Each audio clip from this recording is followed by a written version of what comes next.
Haleluya, selamat pagi adik-adik. Senang sekali ya ketemu lagi di ibadah kita. Kita mau memuji-puji Tuhan, kita mau bersyukur kepada Tuhan. Setiap pagi rahmat Tuhan itu baru loh adik-adik.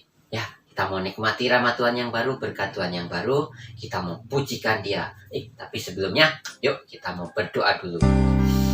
Tuhan Yesus, terima kasih pagi ini, pagi yang indah, pagi yang menyenangkan buat kami.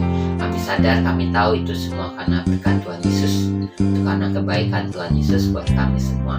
Terima kasih buat berkat-Mu, buat keluarga kami, buat papa mama kami, buat keluarga kami, Tuhan Yesus, buat kami semua. Sekarang kami Tuhan, kami tidak sabar mau memuji-muji nama-Mu. Kami ingin berterima kasih kepada-Mu Tuhan Yesus.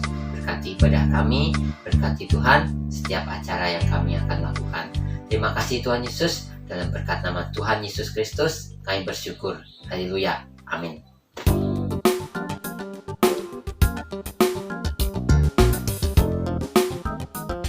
Haleluya. Puji Tuhan Yesus. Yesus baik buat kita. Kasih Allah tak berkesudahan, selalu baru setiap pagi. Rahmat-Nya pun tak pernah berakhir seumur hidupku. Dengan sukacita ku kan menari, dengan sorak-sorai memuji. Ku naikkan pujian, haleluya, nyanyi bagi Dia Sang Raja, nyanyi bagi Dia Sang Raja. Terima kasih Tuhan Yesus, buat baik buat kami semua. Haleluya.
Mari kita puji Tuhan kita terus. Haleluya. Tuhan Yesus Allah yang luar biasa. Apapun Dia bisa. Dalamnya hatiku pun selalu Dia ada. Oleh mujizatnya bercahaya.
Yesus yang baik, Allah kami yang luar biasa, Allah yang hebat buat kami. Hati kami aman, hati kami tenang bersama-Mu Tuhan Yesus. Terima kasih Bapa di surga. Sekarang kami rindu mendengarkan firman-Mu Bapa. Terangilah hati kami, terangilah jalan kami Tuhan. Biarlah firman-Mu Tuhan akan selalu menerangi hati kami. Urapi kakak-kakak yang akan memberitakan firman-Nya Bapa. Biarlah Tuhan, setiap perkataan itu boleh turun, boleh sampai kepada hati kami dan menjadi terang buat hati kami. Terima kasih Tuhan Yesus. Kami bersyukur, kami berterima kasih, dan kami siap mendengarkan firman-Mu. Dalam nama Tuhan Yesus Kristus kami berdoa. Haleluya. Amin. Shalom adik-adik, selamat pagi adik-adik yang disayang Tuhan. Bagaimana kabar kalian? Semoga semua dalam keadaan sehat ya. Nah, pagi ini kakak mau mengajak kalian semua jalan-jalan. Yeay, kemana? Nah, karena kita ada di Bali, maka kakak mau mengajak kalian kita ke beberapa tempat di Bali. Nah, sekarang semua duduk yang manis ya. Kita akan berangkat. Yuk. Nah, adik-adik, di Bali ini banyak sekali tempat-tempat yang menarik. Contohnya, sekarang kita sedang berada di GWK. Apa itu GWK, Kak? GWK adalah singkatan dari Garuda Wisnu Kencana. Adalah sebuah taman wisata budaya di bagian selatan Pulau Bali. Di GWK ada patung Dewa Wisnu yang mengenakan mahkota berwarna emas dan sedang menunggangi burung Garuda dengan ukuran patung yang sangat besar. Juga ada sering pertunjukan tari dan lain-lain. Nah, kemudian kita akan ke Pantai Kuta. Pantai Kuta adalah sebuah tempat wisata yang terletak di Kecamatan Kuta, sebelah selatan kota Denpasar. Di sini kita bisa bermain air di pantai, bisa berenang, bersepeda, foto-foto, dan lain-lain. Di depan Pantai Kuta ada mall terbesar di Bali, yaitu Beach Walk. Di sini kita bisa belanja, makan, jalan-jalan, duduk-duduk, bersantai-santai, bermain. Kita lanjut ya. Ada juga di Bali namanya Pantai Sanur. Pantai Sanur ini dikenal dengan nama Pantai Matahari Terbit. Kenapa? Karena di Pantai Sanur tempat yang cocok untuk melihat saat matahari mulai terbit. Pasirnya bersih berwarna putih. Di sini kita bisa berenang, bersepeda, olahraga, dan lainnya. Berikutnya kita menuju ke Tanah Lot. Tanah Lot artinya tanah yang berada di tengah laut. Oh, karena memang ada tanah di tengah laut adik-adik. Nah, di sini ada banyak orang berjualan, ada yang berjualan makanan, baju, topi, dan lain-lain. Kita bisa melihat pemandangan alam yang sangat indah. Terakhir, kita jalan-jalan ke Bedugul. Wow, ada apa ya di Bedugul? Bedugul adalah sebuah tempat wisata dengan danau dan gunung di Bali. Letaknya di bagian tengah pulau di dekat Danau Beratan antara Denpasar di Singaraja. Di sini ada kebun di mana kita bisa berkemah, bisa bermain ya bersama keluarga. Nah, sekarang kita pulang yuk. Wah, gimana adik-adik? Bagus nggak tempat-tempat tadi? Suka nggak adik-adik? Ayo, yang mana yang paling adik-adik suka? Ada tempat untuk berenang, ada untuk bersepeda, olahraga, belanja, bermain. Pokoknya lengkap adik-adik ya. Dan itu tadi semua ada sedikit saja yang bisa kita lihat ya. Karena sebenarnya masih banyak sekali tempat-tempat indah yang dapat kita kunjungi. Kok bisa bagus-bagus sih tempat-tempat itu tadi ya? Kira-kira siapa yang membuatnya adik-adik? Yang membuat tentunya orang-orang yang pandai membangun ya adik-adik ya. Ada tukang bangunannya, ada yang bagian menggambar, ada yang mengatur tempat parkirnya, ada yang bagian membuat lantai, atapnya. Semua diatur oleh orang-orang yang ahli dan pandai. Nah, di dalam Alkitab pada zaman Raja Asa, ternyata Raja Asa juga membuat atau membangun kota yang bagus adik-adik. Nah, kita baca ya di 2 Tawarik 14 ayat 6 sampai 7. 2 Tawarik 14 ayat 6. Karena negeri itu aman dan tidak ada yang memeranginya di tahun-tahun itu, ia dapat membangun kota-kota benteng di Yehuda. Tuhan telah mengaruniakan keamanan kepadanya. Ayat 7. Katanya kepada orang Yehuda, marilah kita memperkuat kota-kota ini dan mengelilinginya dengan tembok beserta menara-menaranya, pintu-pintunya, dan palang-palangnya.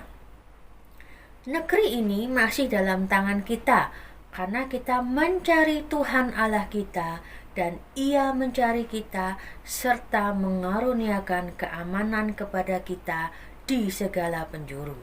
Maka mereka melaksanakan pembangunan itu dengan berhasil. Jadi, Raja Asa ini membangun kota-kota di Yehuda. Raja Asa membuat benteng-benteng, menara-menara untuk memperkuat kota-kota. Benteng itu apa sih adik-adik? Benteng itu adalah bangunan tempat untuk berlindung atau bertahan dari musuh. Pada zaman dahulu, sebuah kota itu dikelilingi benteng seperti ini adik-adik ya. Gunanya supaya kalau ada musuh itu nggak bisa langsung masuk ke dalam kota. Musuh itu harus melewati benteng yang besar dan tebal ini. Nah, di benteng itu banyak pengawal atau penjaga yang berjaga-jaga. Jadi kalau ada musuh, penjaga-penjaga akan melawan musuh supaya musuhnya nggak bisa masuk di dalam kota. Wah, keren ya adik-adik ya. Ada benteng-benteng, ada penjaganya di sana.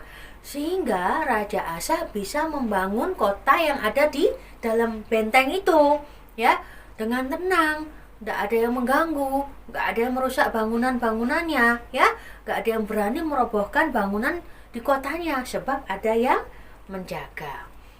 Tapi jangan lupa loh adik-adik, tadi di tempat yang kita sempat datangi, ternyata ada juga pengawal-pengawalnya atau penjaganya, ya.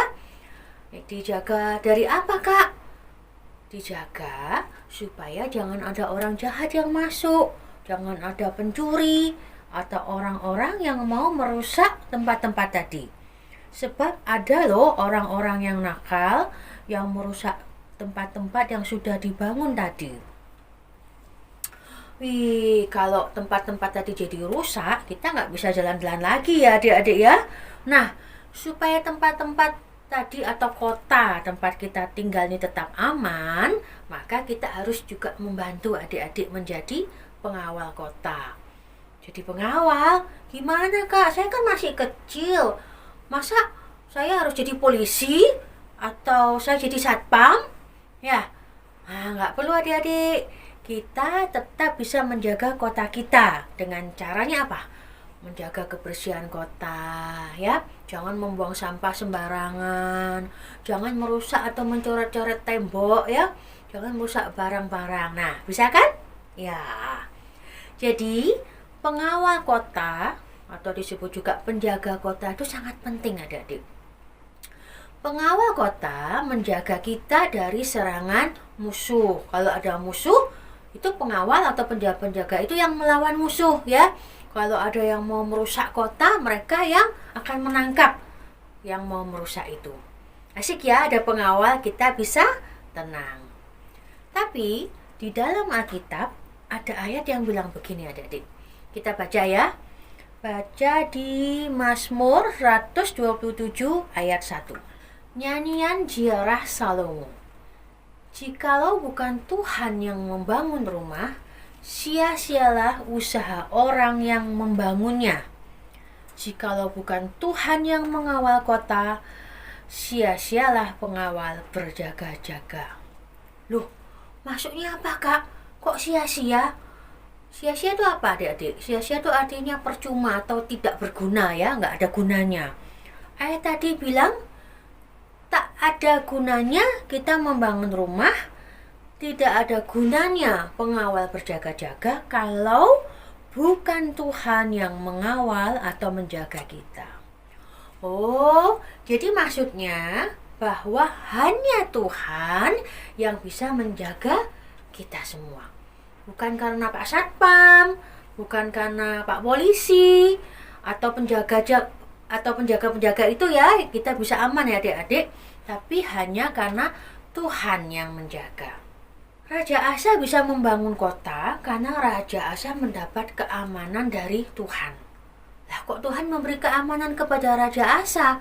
Gimana caranya supaya kita juga mendapat keamanan seperti Raja Asa? Apakah bisa adik-adik kita juga dapat keamanan seperti Tuhan memberi keamanan kepada Raja Asa? Kita mau cari tahu ya, kita baca di 2 Tawarik 14 yang tadi ya. 2 Tawarik 14 ayat 2 sampai 7. 2 Tawarik 14 ayat 2. Asa melakukan apa yang baik dan yang benar di mata Tuhan Allahnya. Ia menjauhkan mesbah-mesbah asing dan bukit-bukit pengorbanan, memecahkan tugu-tugu berhala dan menghancurkan tiang-tiang berhala. Ia memerintahkan orang Yehuda supaya mereka mencari Tuhan, Allah nenek moyang mereka, dan mematuhi hukum dan perintah. Ia menjauhkan bukit-bukit pengorbanan dan pedupaan-pedupaan dari segala kota di Yehuda, dan kerajaan pun aman di bawah pemerintahannya. Ayat 6. Karena negeri itu aman dan tidak ada yang memeranginya di tahun-tahun itu, ia dapat membangun kota-kota benteng di Yehuda. Tuhan telah mengaruniakan keamanan kepadanya. Ayat 7. Katanya kepada orang Yehuda, marilah kita memperkuat kota-kota ini dan mengelilinginya dengan tembok beserta menara-menaranya, pintu-pintunya dan palang-palangnya. Negeri ini masih dalam tangan kita, karena kita mencari Tuhan Allah kita dan Ia mencari kita serta mengaruniakan keamanan kepada kita di segala penjuru. Mereka melaksanakan pembangunan itu dengan berhasil. Nah, jadi Asa itu mendapat keamanan dari Tuhan karena apa adik-adik? Karena Raja Asa mencari Tuhan. Raja Asa menyuruh orang-orang Yehuda untuk mencari Tuhan. Ya, Raja Asa memerintahkan rakyatnya untuk taat sama Tuhan. Sehingga negeri mereka aman. Gak ada perang. Sehingga mereka berhasil membangun kota mereka. Nah, adik-adik sekalian, meskipun kita masih kecil, kita juga harus bisa loh menjaga keamanan kota kita ya. Supaya kota kita tuh tetap aman. Dan kota kita bisa dibangun dengan baik. Tapi gimana caranya ya? Masa saya harus pegang senjata, Kak? Seperti pengawal-pengawal itu? Atau kita jadi tentara? Tidak perlu adik-adik ya. Penjaga atau pengawal itu penting. Tapi Tuhan lebih penting. Dan itu sangat penting ya. Untuk menjaga kita. Untuk menjaga kota kita ya. Percuma kita punya pengawal. Kita punya polisi. Ya, kalau Tuhan tidak menjaga, kalau bukan Tuhan yang mengawal, percuma semua itu. Maka caranya gimana? Seperti yang dilakukan Raja Asa tadi, yaitu mencari Tuhan, taat pada perintah-perintah Tuhan. Gimana caranya mencari Tuhan? Yaitu dengan apa nih adik-adik? Berdoa. Iya, adik-adik punya tangan kan ya? Punya mulut, punya mata. Sekarang sama-sama semua kita melipat tangan kita. Tutup matanya. Ikutin kakak berdoa. Tuhan Yesus, kami mau belajar mencari Tuhan. kami mau taat kepada Tuhan. Tolong kami Tuhan, jaga kami, jaga kota kami, jaga negeri kami. Terima kasih Tuhan Yesus, di dalam nama Tuhan Yesus Kristus kami berdoa. Amin. Sampai jumpa minggu depan adik-adik.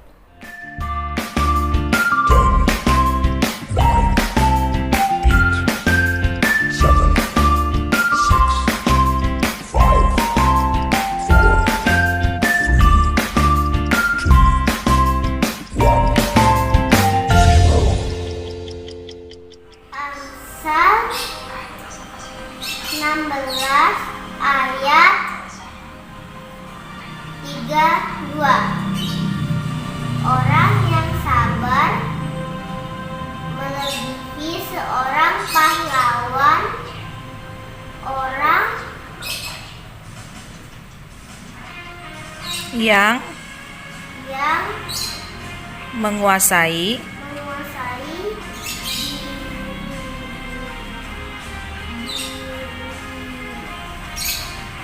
dirinya melebihi seorang